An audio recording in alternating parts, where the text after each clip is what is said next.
오늘은 지지난주에 이어서 성령의 권능에 대한 부분을 조금 공부하고 또 스승이 되시는 성령에 대한 공부도 조금 하고 그렇게 하겠습니다. 자, 사도행전 8장 말씀을 좀 먼저 찾아볼까요?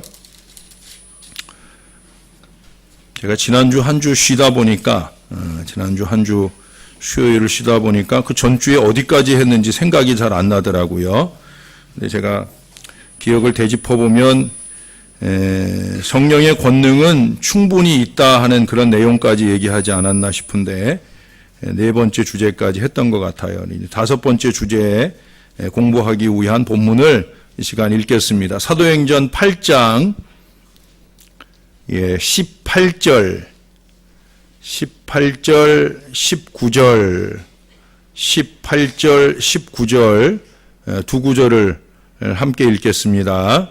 시작. 시몬이 사도들의 안수로 성령 받은 것을 보고 돈을 들여 이르되 이 권능을 내게도 주어 누구든지 내가 안수하는 사람은 성령을 받게 하여 주소서 하니. 아멘.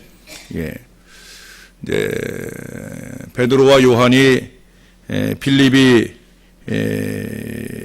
하나님의 복음 역사를 일으킨 이야기를 듣고 사마리아에 가서 빌립의 사역을 도우면서 성령의 역사가 힘있게 나타나게 되었습니다. 이 일을 옆에서 보고 있던 마술사 시몬이 그 능력, 그 권능을 자기도 갖고 싶었어요. 그러니까 은혜에 대한 시기심 또는 은혜에 대한 욕심, 그런 마음으로 그가 이 권능을 돈 주고 살려고, 그래서 사도들에게 돈을 주고 안수로 성령 받게 되어지기를 원하는, 자기도 누군가에게 손을 얹으면 성령이 부어지게 되는 그런 능력을 입고 싶어서 돈으로 사려 했다는 거예요. 하나님의 은혜, 하나님의 권능은 돈으로 살 수 있는 것이 아니다라고 하는 거예요. 여기 오늘 우리가 읽지 않은 그 다음 구절에 보면 20절에 베드로가 신랄하게 그를 비판하는데, 첫 번째 하는 얘기가 뭐냐? 돈 주고 살 줄로 생각하였으니 내 은과 내가 함께 망할지어다. 내가 뭐든지 가능할 수 있을 줄로 아는 그 물질과 함께 내가 망한다. 우리가 하나님의 은혜를 대신한 도구로 삼는 것들, 그것이 물질이거나 또는 건강이거나 또는 세상의 명예나 권세거나 그것이 어떤 것이든지 간에 그것이 은혜를 대신할 수 있는 도구라고 생각하는 것, 집착하는 것, 우리가 그것과 함께 망할 수 있음을 말하는 거예요. 그러면서 21절에 보시면 이런 얘기를 합니다. 하나님 앞에서 내 마음이 바르지 못하다. 하나님 앞에서, 여러분 하나님 앞에서 우리 다 알죠? 라틴어로 뭐라고 그래요? 코람데오라고 그러지요. 따라해 보세요. 코람데오. 코람데오. 예, 하나님 앞에서. 이 베드로와 요한이 하나님의 마음으로 그 시몬을 바라볼 때, 너 하나님 앞에서 마음이 바르지 못하다. 여기 이 마음이 바르지 못하다는 게 무슨 말이겠어요? 그 뒤에 23절에 설명되어 있어요. 23절에 보니까 내가 보니 너는 악독이 가득하며 불의에 매인 바 되었도다. 하나님 앞에서 마음이 바르지 못하다는 건 두 가지 모습 때문에 그래요. 악독, 악의가 가득하다. 제가 여러분에게 자주 얘기했죠. 악독은 예수 믿는 사람, 성령의 사람이 가져야 할 마음이 아니다. 악의와 악독은 우리 가운데 일절 틈타지 말게 하여야 된다. 뿐만 아니라 뭐라고 그래요? 불의에 매인 바 되었다. 예, 사도행전 20장의 표현처럼 성령에 매이는 사람이 되어야 되는데 불의에 매였다는 거예요. 불의를 일삼는다는 거죠. 예? 하나님 앞에서. 그는 하나님 앞에서 한다 생각하지 않고 사람 앞에서나 또는 사람이 보지 않는 데서 불의를 행하면 아무도 모를 거라 생각하지만 하나님 앞에서 하나님이 다 보고 계신다는 거예요. 그래서 악독과 불의가 그의 삶을 지배하는 어리석은 인생을 살고 있다는 거예요. 그런 사람에게 오늘 21절에 보면 그 바르지 못한 마음으로는 관계도 없고 분깃도 없다. 이 도에는, 이 도라고 하는 것은 예수 그리스도 복음에 관한 부분도 얘기될 수 있고요. 또 오늘 여기서 지금 시몬이 바라는 것처럼 바로 이 은혜, 성령의 권능, 이 성령의 권능에 대해 관계도 없고 분깃도 없다. 넌 은혜하고 아무 상관없는 사람이다. 예? 그렇게 선언하고 있는 걸 보게 됩니다. 그것을 극복하려면, 그 분깃을 회복하고 관계에 있는 신앙 인생으로 바로 서려고 하면 뭘 해야 되느냐. 22절에 보니까 너의 이 악함을 회개하고 주께 기도하라. 혹 마음에 품은 것을 사하여 주시리라. 그러니까 이 마음에 품은 것은 하나님 마음에 품은 것일 수도 있고, 또 이 시몬의 마음에 품어 있는 악독이나 불의일 수도 있어요. 그것들을 사하여 주시겠다라고 말씀을 하고 있습니다. 이것을 용서받을 수 있을 때, 마음에 품은 그 악독과 불의를 용서받아야만 그 마음에 하나님의 성령, 성령의 권능과 은혜가 임하게 될 줄로 믿습니다. 우리들도 마찬가지예요. 우리가 하나님 앞에 성령의 권능을 부음받으려고 하면 다른 걸로 되는 게 아니에요. 물질로 되는 것도 아니고, 또 다음번에서 공부하겠지만 신용이나 흉내로 되는 것도 아니에요. 우리의 마음에 품은 악독이나 우리의 마음과 삶에 매여 있는 불의, 그런 것들이 하나둘 씻겨 내려갈 때, 그 비늘이 벗겨질 때, 그럴 때 우리 안에 하나님의 성령이, 은혜가 우리 가운데 채워지게 되어진다는 겁니다. 여러분, 교회 생활이나 은혜 생활은 돈으로 되는 게 아닙니다. 마음의 문제라는 거예요. 마음의 문제. 중심을 보시는 우리 하나님 앞에서 코람되어 하나님 앞에서 우리의 믿음을 바로 보일 수 있을 때, 우리의 마음 가운데 우리가 바라지 않는 권능과 은혜까지도 우리에게 채워지실 줄로 믿습니다. 이 은혜를 입어야 돼요. 특별히 근본에 이제 피택되어서 훈련받고 있는 우리 피택자들은 이제 남은 기간 동안에도 하나님 앞에 이 말씀을 꼭 기억하시고 노력하셔야 돼요.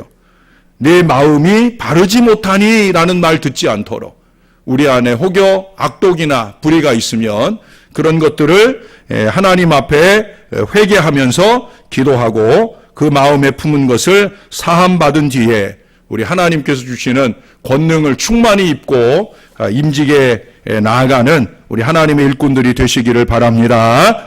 여섯 번째, 이 권능에 대한 여섯 번째 주제는 그렇습니다. 그것은 흉내낼 수가 없다라고 하는 거예요. 흉내로 되는 게 아니라는 거예요. 아마 이 5번과 연결해서 하는 이야기일 수 있겠는데, 흉내로 되어지지 않는다는 거예요. 무슨 얘기냐면, 예를 들면 우리 친구들 가운데도 이제 강동구에 있는 명성교회 김상환 목사님 밑에서 부목사를 했던 친구들이 많이 있는데, 한 번은 어떤 친구가 저랑 같은 시기에 개척을 했어요. 이제 같은 시기에 개척을 하다 보니까 그 친구가 개척하는 때 제가 못 가보고, 그 친구도 제가 개척할 때 못 와보고, 그래서 어느 날 주일날 거기는 저녁 예배를 드리고 우리는 오후 예배를 드리길래 아내와 함께 오후 예배를 드리고 그 친구네 교회 저녁 예배를 드리러 갔어요. 갔더니 그 친구가 설교를 하는데 저는 김삼환 목사님이 와 계신 줄 알았어요. 이 말투나 심지어 이 주먹을 잡고 할렐루야 하는 것까지 똑같이 하더라고요. 사람들이 그런 얘기를 하더라고요. 큰 교회 목사님 밑에서 오래 부교육자 생활을 하면 그 목사님을 닮아간다. 그 목사님 흉내를 낸다. 근데 정말 그럴까 싶었는데 저는 그날 정말 깜짝 놀랐어요. 우리 아내랑 둘이 쿡쿡 찌르면서 얼마나 웃었는지 몰라요. 그러니까 이 주먹 쥐는 것까지, 김상환 목사님 주먹을 이렇게 쥐거든. 저도 알아요. 그리고 할렐루야 하는데 그 억양이 아주 똑같이 하더라고요. 그리고 설교하는 스타일이나 예화를 집어넣는 스타일이나 이런 것들이 똑같이 하는 걸 보게 되었어요. 물론 그 친구도 지금도 목회를 잘하고 있습니다. 그러나 많은 경우 그런 흉내로 하나님의 권능이 임하는 게 아니죠. 그렇죠? 하나님의 은혜나 권능이나 설교의 능력이나 그 설교를 통해서 나타내시는 하나님의 역사는 사람의 마음으로 되는 게 아니에요. 사람의 욕심으로 되는 게 아니에요. 목사가 은혜를 끼치고 싶지 않은 목사가 어디 있겠어요? 그러나 그것이 사람의 마음이나 욕심이나 생각으로 되는 게 절대 아니에요. 하나님께서 당신의 도구로 사용하실 때 쓰임받게 되어지는 줄로 믿습니다. 간혹 보면 기도원에 가보면 방언 흉내 내고 있는 사람들이 있죠. 너나 없이 다 방언을 하니까 자기도 방언 못하면 바보 소리 들을까봐 방언을 막 흉내내는. 제가 이번에 말레이시아 다녀오면서 거기서 우리가 여러분들에게 지난 주일에 오후에도 우리가 가기 전에 특송을 했잖아요. 그 말레이시아어로 우리가 180장 찬송을 불렀잖아요. 제가 그때 말레이시아 다녀오면서 그런 생각이 들더라고요. 우리 친구가 이제 여기 남영현 선교사가 말레이어를 아주 잘하거든요. 그 사람들하고 의사소통이 뭐 다 될 정도로 제가 이렇게 설교를 하면 제 옆에 서가지고 바로 동시 통역을 할 정도로 말레이시아어를 잘해요. 그래서 제가 그런 생각이 들더라고요. 우리 친구는 방언하는 흉내는 누구보다 잘 낼 수 있을 것 같다고. 물론 방언도 하겠지만 방언을 못하더라도 그 말레이 말로 쌀라쌀라쌀라 기도하면 그러면 우리나라 사람들이 들을 때는 남 목사가 방언하는구나 라고 이렇게 들을 수 있을 것 같아요. 그때 그 후렴 부분이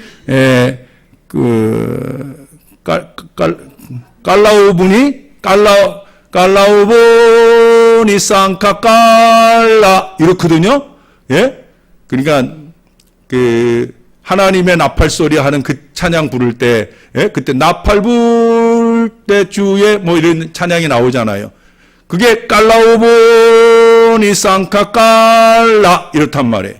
제가 만약에 깔라우분이 쌍카 깔라 깔라우분이 쌍카 깔라 깔라우분이 쌍카 깔라 깔라우분이 쌍카 깔라 살라우 그러면 여러분이 제가 방언하는 걸로 들리겠어요? 안 들리겠어요?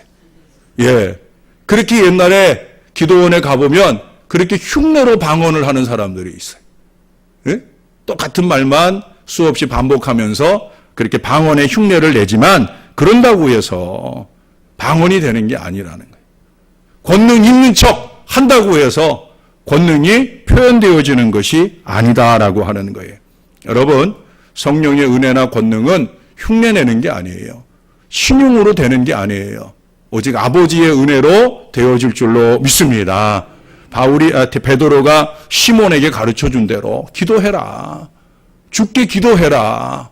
용서받을 게 있으면 용서받을 기도를 하고 은혜를 사모하면 은혜 받을 기도를 하면 하늘의 은혜가 임하게 되어진다는 거예요. 그런 재미난 얘기가 있어요. 어떤 집에 4살짜리 여자아이가 있는데 얘가 어디서 배워왔는지 말마다 도대체를 넣는 거예요. 예? 그래서 말마다 도대체를 넣어서 도대체 엄마는 어디 간 거야? 도대체 왜 밥을 안 주는 거야? 도대체 어디 가는 거야? 이러면서 도대체라는 말을 넣는 거예요. 근데 이 부모님들이 아이가 그런 말을 이게 맞을 때나 안 맞을 때나 막 쓰면은 그거 그렇게 막 쓰고 그러는 거 아니야 라고 야단을 쳐야 되는데 엄마 아빠가 따라서 흉내를 내는 거예요. 애가 쓰는 그 도대체라는 그 말을 따라서 같이 흉내를 내더랍니다. 장난삼아 흉내를 내면서 예원아 세수해야지 도대체 얼굴이 그게 뭐냐 라고 시작을 해서 예원이는 도대체 왜 밥을 안 먹는 거야? 예원이는 도대체 왜 말을 안 듣는 거야? 그러면서 엄마 아빠도 그 말을 자꾸 넣어서 쓰는 거예요. 근데 그게 집안에서 자기들끼리 쓸 때는 그 말 쓰면서 애하고 함께 웃기도 하고 그러지만 그게 이제 입에 이렇게 붙어버리고 마니까 나중에 밖에 나가서 다른 사람들하고 얘기할 때도 도대체 소리를 끊임없이 넣으면서 얘기하다가 결국 핀잔을 듣게 되는 그런 순간도 만나게 되더라 하는 얘기가 있어요. 여러분, 흉내 함부로 내는 거 아니에요. 그것도 긍정적이고 좋은 흉내가 아니라 부정적이고 좋지 않은 흉내를 자꾸 내면 안 되는 거예요. 예수 믿는 사람들은 예수 믿는 은혜의 흉내가 넘쳐나야 될 줄로 믿습니다. 할 수만 있으면 그것이 흉내로 끝나는 것이 아니라 정말 하늘의 신령한 은혜가 내게 부어짐으로 그 부어진 은혜를 세상 속에 표현해낼 수 있는 권능 있는 그리스도인들이 다 될 수 있기를 주님의 이름으로 축원합니다. 7번째, 이 권능에 대한 아주 중요한 경각을 불어넣는 말씀이 있어요. 그게 뭐냐면 그것은 잃어버릴 수 있다는 거예요. 권능은 소멸될 수도 있다는 거예요. 여러분 잊지 마셔요. 권능은 소멸될 수도 있어요. 이미 여러분들 속에 하나님 주신 은혜나 권능, 야, 나도 한때는 이라고 말하는 그 시기보다 지금이 영적으로 더 고갈된 순간을 만나고 있는 분들도 있을 수 있을 거예요. 목사도 그런 때가 있으니까. 이 은혜의 사이클이 한결같이 좀 올라가고 싶은데 그 올라가고자 하는 사이클이 후퇴되는 경우도 있어요. 자의에 의해서도 그렇지만 타의에 의해서 이 사이클이 계속해서 올라가면서 권능이 더해져야 되는데 그러지 못할 때가 있다라고 하는 거예요. 사사기에 보면은 삼손이 나오잖아요. 삼손이 나면서부터 권능 있는 사람이었잖아요. 하나님께서 그에게 하나님의 신을 부어줄 때 그가 권능 있는, 특별히 육체적인 힘으로 하늘의 권능을 나타냈던 그런 삼손이잖아요. 그러나 그 마음이 세상의 연락을 즐기게 되어질 때 그의 권능이 소멸되고 사라지는. 여러분, 그가 머리가 잘려서 권능이 없어진 게 아니에요. 이야기로 보면 머리카락이 잘라져서 권능이 사라진 걸로 말씀하고 있지만 그가 마지막에 그 신전을 다 무너뜨리는 그 권능의 역사를 나타낼 때 그의 머리가 다시 자라서 권능을 나타낸 게 아니잖아요. 그의 권능은 머리카락에 있는 게 아니에요, 사실은. 그것은 형상적인 것뿐이고 정말로 중요한 것, 삼손에게 있어서의 권능은 뭐예요? 하나님을 경외하는 그 믿음 때문에 주어진 능력이죠. 그런데 이제 세상의 연락, 쾌락을 즐기다 보니 그 권능이 소멸되는 어리석음을 범하게 되고 정말 아무것도 아닌 사람들에게 결박당하고 부끄러움을 당하는 순간을 보게 되는 걸 보게 됩니다. 여러분, 사울 왕도 처음 하나님 앞에 부름받을 때 얼마나 겸손하고 하나님의 신으로 충만한 권능 있는 일꾼이었어요. 그러나 그가 나태와 교만과 시기로 이어지게 될 때 그는 그 모든 것들이 자기에게 주신 하나님의 신, 하나님의 은혜보다 앞서게 될 때 그는 그 모든 것들이 다 사라져가고 그의 가운데 찾아온 건 뭐예요? 악신이 임한다는 거예요. 악신이 임했다는 건 아까 시몬에게 얘기한 것처럼 악독이 가득하고 불의한 마음이 가득한 거예요. 그러니까 무엇이 옳은지 무엇이 그른지에 대한 분별이 사라지는 거예요. 그렇기 때문에 사무엘이 와야 제사가 되는데 사무엘 오기 전에 자기가 제물을 드려 제사하는 이 어리석은 교만과 시기까지로 발전하게 되어지는 거예요. 그게 다름 아니에요. 바로 은혜의 소멸 때문이에요. 왜 은혜가 소멸되느냐? 은혜보다 앞서는 그 무엇이 있기 때문에 그래요. 여러분, 우리에겐 언제든지 은혜가 우선이어야 되고 하나님의 권능과 하나님의 능력과 하나님의 지혜가 우선이어야 되는데 그것보다 앞서는 것이 있다는 거죠. 나의 나태나 또 사울에게 보여진 교만이나 또는 다른 사람을 향한 시기나 이런 것들이 앞서게 되면 은혜나 권능이 우리 가운데서 소멸되는 어리석음을 범하게 되어진다는 거예요.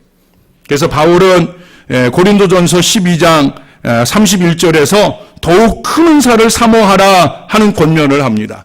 그러면서 그 다음 13장에 가장 큰 은사인 사랑의 은사를 소개하고 있지 않습니까? 여러분, 더욱 큰 은사를 사모해야, 내가 지금 받은 은혜가 다가 아니라는 거예요. 하나님의 손 안에 있는 은혜나 축복이나 능력은 무한대예요. 내가 지금 누리고 있는 것이 전부라 생각하고 그것으로 말미암은 어리석은 교만이 우리의 마음에 틈타면 안 된다는 거예요. 우리는 더 겸손히 하나님의 더 큰 은혜를 사모하고 더 겸손히 하나님의 더 큰 권능을 사모하는 이 믿음의 마음들이 우리 가운데 있을 때 우리 하나님께서 크신 은총과 능력과 축복을 우리 가운데 무한대로 더하시는 역사가 나타나게 될 줄로 믿습니다. 여기 있는 것이 좋사오니 이게 아니란 말이에요. 지금도 좋지만 내일은 더 좋을 줄로 믿는 믿음이 저와 여러분에게 있어야 될 줄로 믿습니다. 여러분, 고인물은 썩는 거예요. 지금도 좋다. 지금 이만하면 족하다. 그 마음에 멈춰 있으면 안 된다는 거예요. 흐르지 않는 물은 썩게 되어 있어요. 고인물은 썩게 되어 있어요. 은혜라 할지라도 마찬가지입니다. 은혜가 계속해서 퍼서 다른 사람들에게 나누어지고 또 다른 은혜를 받아들이고 더 큰 은혜를 나누어주고 이럴 때 은혜가 넘쳐나고 확장되어지는 것이지. 그저 우리만 좋은, 나만 좋은 이 은혜 안에 머물 때는 그 은혜는 썩어버리게 되어지는 거예요. 냄새가 나는 거예요. 저나 여러분이 모쪼록 개인적으로나 공동체적으로 주님이 주시는 은혜를 만족하지 아니하고 더욱더 감사한 마음으로 하늘 하나님을 의지함으로 더 큰 은혜, 더 큰 능력, 더 큰 비전의 미래가 열리는 축복된 신앙 인생, 신앙의 공동체가 되시기를 주님의 이름으로 축원합니다.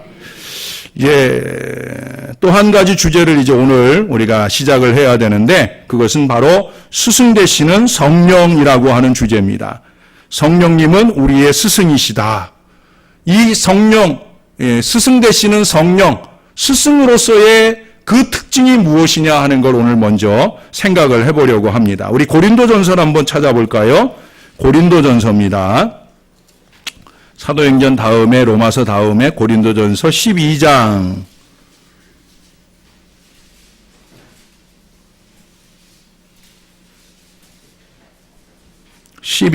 11절 제가 읽어드릴게요. 이 모든 일은 같은 한 성령이 행하사 그의 뜻대로 각 사람에게 나누어 주시는 것이니라. 아멘. 14절도 한번 읽읍시다. 시작. 몸은 한 지체뿐만 아니요 여럿이니 이 몸에 한 분 성령이 하나님의 은혜를 부어주신다라고 하는 거예요. 이 스승의 특징을 첫 번째 꼽을 수 있는 것은 뭐냐? 그것은 없어서는 안 된다라고 하는 거예요. 이 모든 일은 같은 한 성령이 행하신다. 그러니 성령이 없으면 그 앞에 7절부터 얘기하고 있는 그 성령에 나타내시는 여러 가지 은사, 직임 이런 것들이 가능할 수가 없잖아요. 성령이 계셔야 된다는 거예요. 스승 되시는 성령이 없어서는 안 되는 분이다라고 하는 거예요. 적어도 신령하게 살려 한다면 적극적으로 스승 되시는 성령을 필요로 해야 된다는 거죠. 여러분, 성령 없이 건강한 신앙 인생을 살 수 없습니다.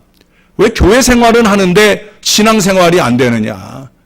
왜 교회는 열심히 나오고 교회 안에 크고 작은 봉사도 하는데 내가 성령 충만한 신앙 인생으로 덕을 끼치며 건덕이 되며 주의 뜻을 이루지 못하고 살아가느냐? 복음적인 능력이 나로부터 발휘되지 못하느냐? 그건 다름없어요. 성령이 없어서. 성령이 있으면 이 모든 일은 같은 한 성령이 행하사 그의 뜻대로 각 사람에게 넘치도록 나누어 주시는데, 그 성령이 없는 사역이 될 때 우리의 사역들이 갈팡질팡한다는 거예요. 우리 지지난 주일에 에베소서 4장 20절 21절에서 말씀에서도 본 것처럼 우리가 그 가르침대로 성령의 사역, 육에 속한 사람은 육의 일들을 할 수밖에 없는 거예요. 성령에 속한 성령의 사역들이 우리 가운데 이루어짐으로 통하여 하나님의 귀한 뜻을 이루고 열어가야 된다는 거예요. 그 앞에 고린도전서 10장 12절에 보면 이런 말씀이 있어요. 그런즉 선줄로 생각하는 자는 넘어질까 조심하라. 우리는 부단히 성령의 은혜가 필요해요. 성령의 은혜로 아니하고는 우리는 끊임없이 넘어지기 쉬운 사람들이에요. 목회자도 그렇고 교인들도 그렇고 다 마찬가지입니다. 그러므로 끊임없이 스승 되시는 성령님의 지도하심을 사모하고 계속해서 우리 안에 있는 옛사람을 물리쳐내고 성령의 새 은혜로 새 사람을 입는 건강한 그리스도인의 삶을 살아갈 수 있어야 된다라고 하는 거예요. 좀 더 앞으로 가서 고린도전서 2장으로 한번 가보겠습니다. 고린도전서 2장 10절. 우리가 여러 번 성령에 대한 가르침 속에 보았던 말씀이죠. 여러분들이 한번 읽어주실래요? 2장 10절입니다. 시작.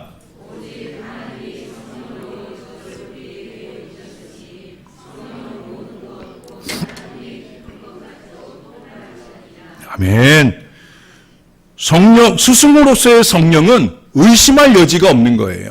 왜? 스승으로서의 성령은 뭐라고 그래요? 모든 것, 곧 하나님의 깊은 것까지도 통달하시는 분이시니까. 하나님의 깊은 것까지도 아시는 성령이시기에, 그러기에 이 성령은 절대적으로 우리에게 필요하신 의심의 여지가 없이 우리의 좋은 스승이 되어 주신다라고 하는 거예요. 제가 여기 그런 글을 써보았어요. 하나님의 깊은 것까지도 통달한다는 이 통달이라고 하는 말의 근거에서, 그러므로 우리 신앙에서 도통하려면, 도통이라는 말을 써봤는데, 도통하려면 절대적으로 성령 도사의 가르침을 받아야 된다. 오해하지 마세요. 제가 성령 도사라고 이렇게 표현했다고 해서 그저 재밌게 표현해 보려고 써본 말이지 오해는 하지 마셔요. 그러나 그만큼 하나님의 도에 완전한 가르침을 줄 수 있는 분은 성령밖에 없다는 거예요. 제가 여러분들을 위해 설교를 준비할 때 뭐 이런저런 책들도 많이 보고, 또 제가 보았던 책들 가운데 제가 체크해 놓고 접어 놓고, 또 제가 이렇게 그 뭐라 그럴까 주제를 써 놓고 했던, 제가 책을 보면서도 저는 계속해서 이렇게 감동받는 부분을 밑줄을 쳐놓고 거기에 인덱스, 조그만 인덱스로 해서 거기에 주제가 예를 들어서 성령이다 하면 그 인덱스를 해놓거든요. 그리고 이렇게 설교를 준비할 때 그런 부분들을 찾아서 거기에 옮겨 적곤 합니다. 그런데 그렇게 많은 책을 참고하고 그 책들에서 지식과 지혜를 제가 가져온다고 할지라도 실제 설교를 적는 데 있어서, 또 그 설교를 여러분 앞에 표현하는 데 있어서 전적으로 그 모든 것들을 주도하고 이끌어 가시는 분은 어느 때든지 성령이셔요. 성령으로 안 하고는 이 아둔한 지혜의 어리석은 자가 써낼 수 없는 내용들을 하나님이 쓰게 하신다는 거죠. 저는 그래서 성령은 정말 하나님의 깊은 것까지도 통달하시는 분이고, 부족한 종이 그 성령을 전적으로 의지할 때 그 성령의 은혜와 성령의 지혜가 저를 통해 쓰여지고 발휘되어지는 걸 많이 느끼게 되어집니다. 그런 점에서 성령은 의심할 여지 없이 우리의 좋은 스승이 되어지는 줄로 믿습니다. 왜 그래요? 왜 그래요? 그것은 성령도 하나님이시기 때문에, 삼위일체 하나님이시기 때문에 하나님의 깊은 것도 통달하시고 없어서는 안 되는 우리의 좋은 스승이, 최고의 스승이 되어지는 줄로 믿습니다. 요한복음 3장에 보면 니고데모가 예수님 찾아오잖아요. 예수님 찾아와서 니고데모가 한 말이 뭐예요? 하나님께로부터 오신 선생이라는 표현을 쓰잖아요. 전 이 표현을 아주 좋아해요. 또 저의 목표이기도 해요.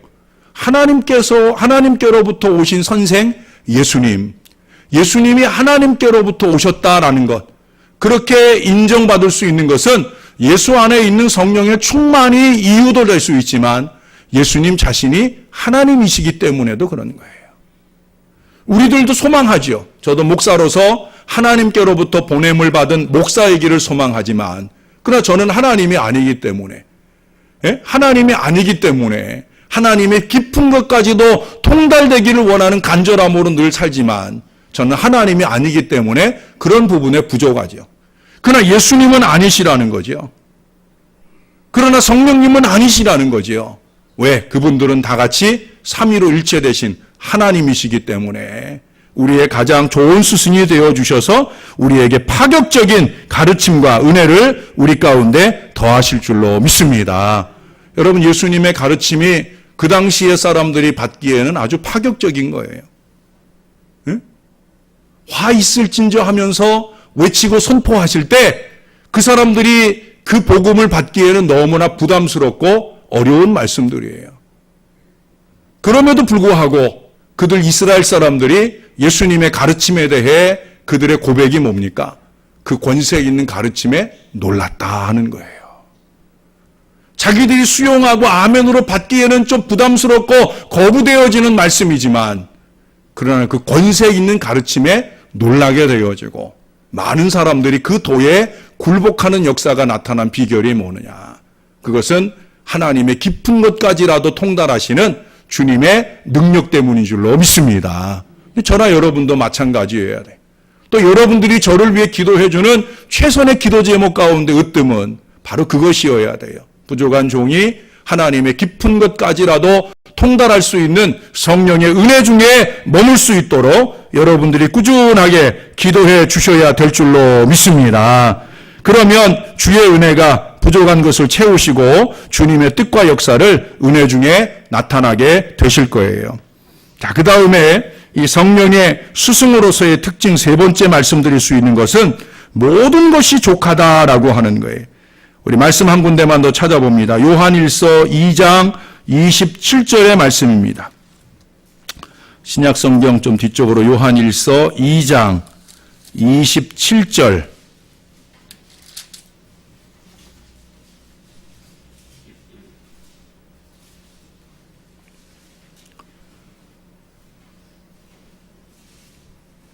같이 한번 읽습니다. 시작. 너희는 주께 받은 바 기름 부음이 너희 안에 거하나니 아무도 너희를 가르칠 필요가 없고 오직 그의 기름 부음이 모든 것을 너희에게 가르치며 또 참되고 거짓이 없으니 너희를 가르치신 그대로 주 안에 거하라. 아멘.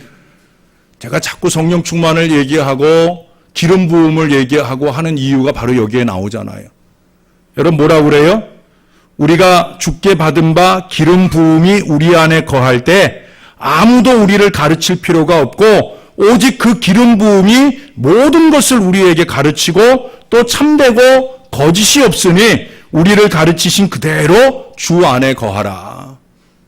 기름 부음, 성령의 은혜, 그로 통한 깨달음이 완벽한 지혜가 되는 거예요. 제가 아까도 얘기했지만 책을 많이 읽어서도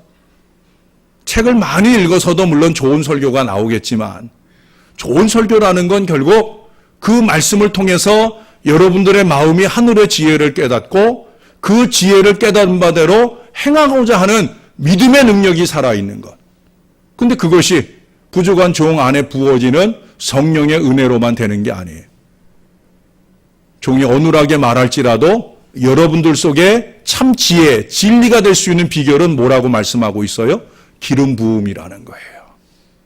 성령이 저에게 기름을 부으실 뿐 아니라 여러분들에게도 기름을 부으실 때 우리 피차에 다른 아무것도 우리를 가르치지 못하지라도 성령이 우리를 가르치시는 그 은혜로 우리가 깨달아지는 역사와 은혜를 누리게 될 줄로 믿습니다. 그래서 제가 모든 것이 족하다라고 말씀드린 이유가 그거예요. 기름 부음으로 깨달아지는 지혜는 모든 것들을 가능하게 한다는 거예요. 저는 학교 다닐 때도 그런 경험을 많이 해봤어요. 특히 신학교 다닐 때, 공부할 때, 시험 공부할 때, 그런 때도 아주 짧은 시간이지만 정말 은혜가 충만해서 공부를 할 때 깨달아지는 것과 그러지 못한 때의 상황들을 저는 많이 경험을 했어요. 제가 신학교 다닐 때 장학생이 되고 공부를 잘하고 좋은 성적표를 받을 때는 성령 충만할 때예요. 성령 충만하고 말씀 충만할 때, 그때 제가 신학 공부를 할 때에도 성적표도 좋은 결실들을 거두는 걸 제가 경험을 했어요. 저는 그래서 여기 이 요한일서 2장 27절의 말씀을 저는 확신합니다.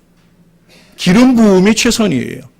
저와 여러분에게 필요한 지혜나 믿음의 미래는 기름 부음의 은혜가 최선인 줄로 꼭 믿으시기를 바랍니다.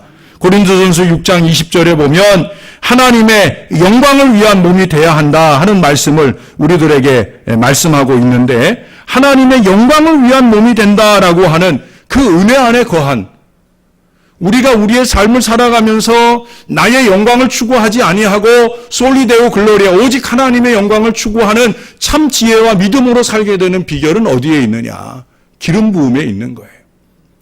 여러분, 미켈란젤로라고 하는 유명한 화가를 잘 아실 거예요. 근데 그분의 스승이 누군 줄 아셔요? 네? 그분의 스승. 미켈란젤로가 유명한 화가면은 그 미켈란젤로를 가르친 스승은 더 해야 될 거 아니에요. 근데 안타깝게도 미켈란젤로를 기억하지만 그의 스승을 아는 사람들은 많지 않아요. 그의 스승은 누구냐? 보틀도 지오반이라는 사람이에요. 보틀도 지오반이라고 하는 이 사람을 미켈란젤로가 14살 때부터 이 보틀도의 제자가 되어서 배우게 되어집니다. 그때 그의 재능을 확인하고 나서 이 스승이 미켈란젤로에게 그런 얘기를 합니다. 네가 위대한 조각가가 되기 위해 무엇이 필요하다고 생각하느냐라고 물었어요. 그랬더니 내가 가지고 있는 재능과 앞으로 제가 열심히 기술을 연마하면 제가 좋은 조각가가 되지 않겠습니까? 라고 대답을 했어요. 그러자 그 스승께서 이런 얘기를 했어요. 재능이나 기술만으로는 안 된다. 기술을 무엇을 위해서 쓸 건지를 먼저 정해야 된다.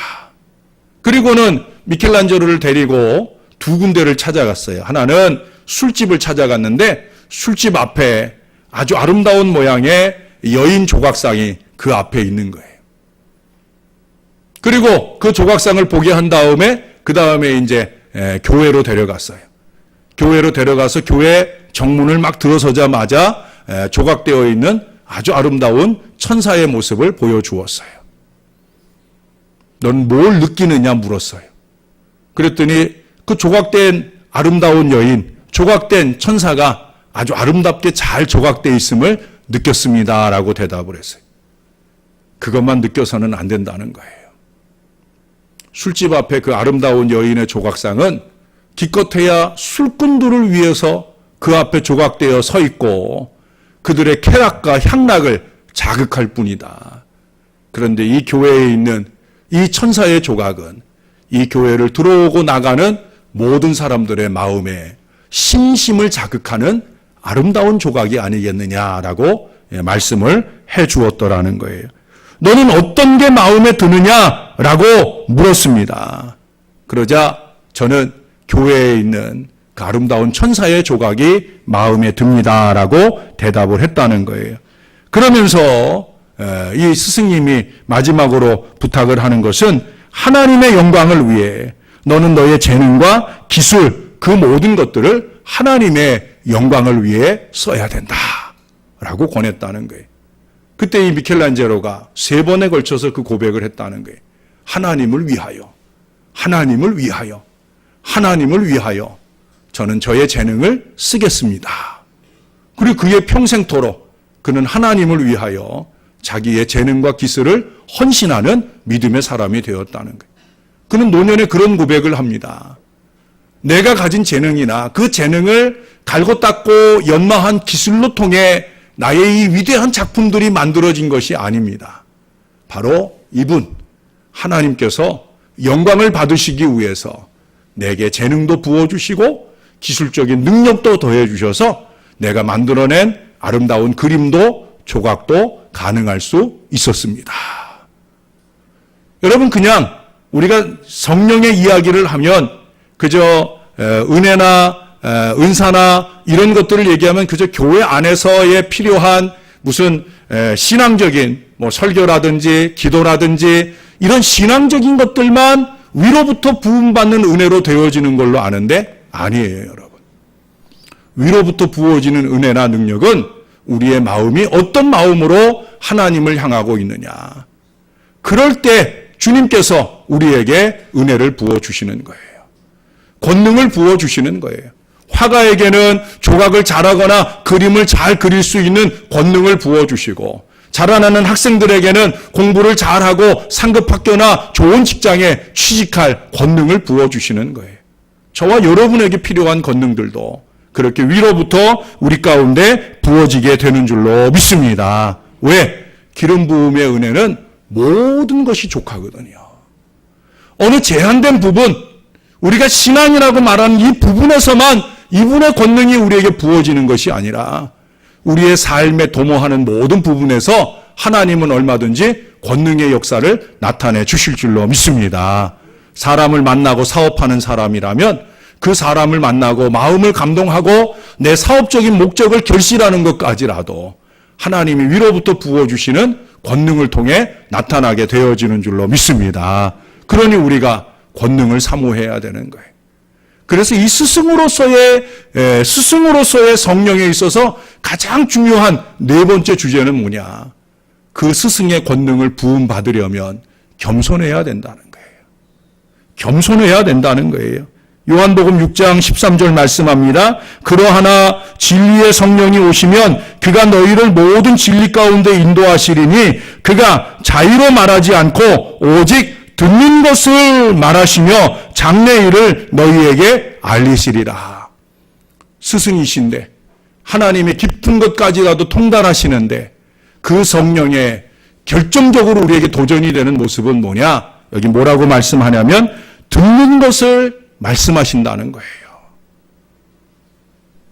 완벽한 진리, 지혜를 갖고 계신 성령께서도 자유로 말하지 아니하고 듣는 것을 말하시는 것을 말씀해 주고 있어요. 그것은 저나 여러분 특별히 가르치는 사역자들에게 아주 중요한 도전이요 신령한 스승의 말씀이 아닐 수 없다라고 하는 거예요. 겸손하지 않고는 잘 가르칠 수 없어요. 겸손하지 않고는 잘 부음받을 수 없어요. 내일도 제가 우리 교사들 앞에 놓고 오늘 이 요한복음 6장 13절의 얘기를 아마 잠깐 언급을 하게 될 거예요. 우리가 잘 배우지 않고는 잘 가르치지 못합니다. 성령의 기름 부음을 잘 받지 않고는 잘 말하거나 잘 행하지 못합니다. 저나 여러분이 어느 때든지 하늘 하나님 앞에 더 겸손히 기름 부음을 소원하고 부음받은 은혜로 통하여 우리의 신앙과 삶 가운데 놀라운 역사를 경험해내는 하나님의 신앙의 자녀들이 다 되시기를 우리 구주 예수님의 이름으로 간절히 축원합니다. 기도하겠습니다.